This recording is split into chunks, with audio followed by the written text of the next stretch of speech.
Okay, I just ran the wire straight to here, and both the running light and the blinker are working. You notice that running light out on the side there brightens and dims. That's because it doesn't have enough of a ground.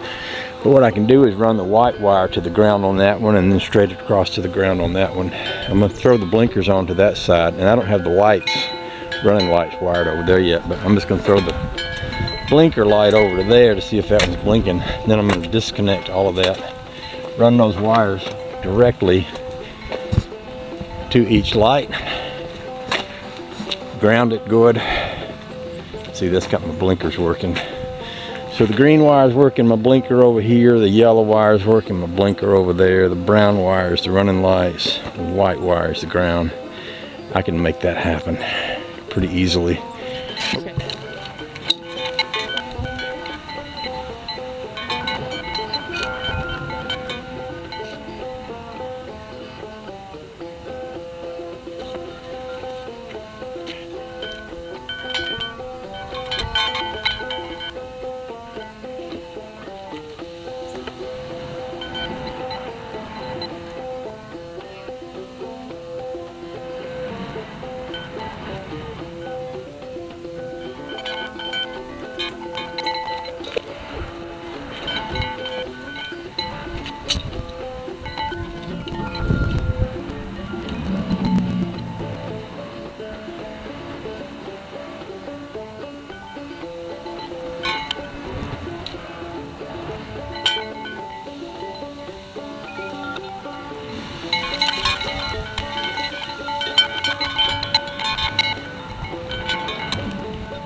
My neighbor made this statement a while ago. He said, "I ain't never seen you get stumped before."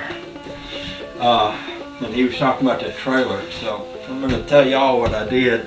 And let me start off by saying it's cold today. And it's been raining and it's wettish. It's one of those cold days where the cold gets all in your backbone. I started early this morning working on that thing.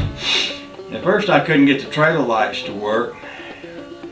Get some of them to work, not all of them. I thought, well, it doesn't have a good ground, and I thought, you know, I'm just going to do away with this. So I pulled all the wiring out of that little magnetic light and hooked it all up.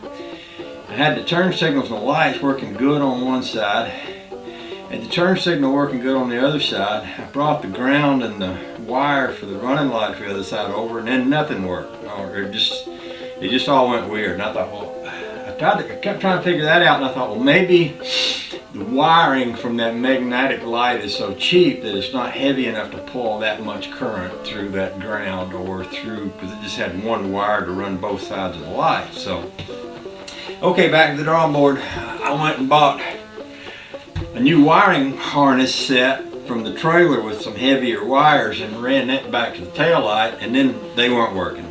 And then I went all the way back, running the fire all the way back to the plug, and the plug on that Toyota, the fire had stopped working in it. So there's probably a fuse up in there somewhere that is blown.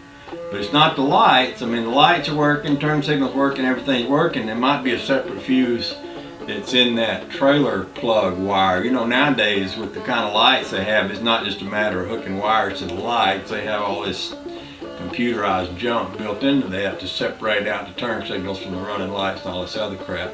But I just reached a point where I just threw my hands up. I'm thinking, well, I'm not going to dissect that Toyota wiring system to figure that out. At this point, I'm walking away from the whole idea of taking a trailer down there. I've got a rack I can put on the back of the car.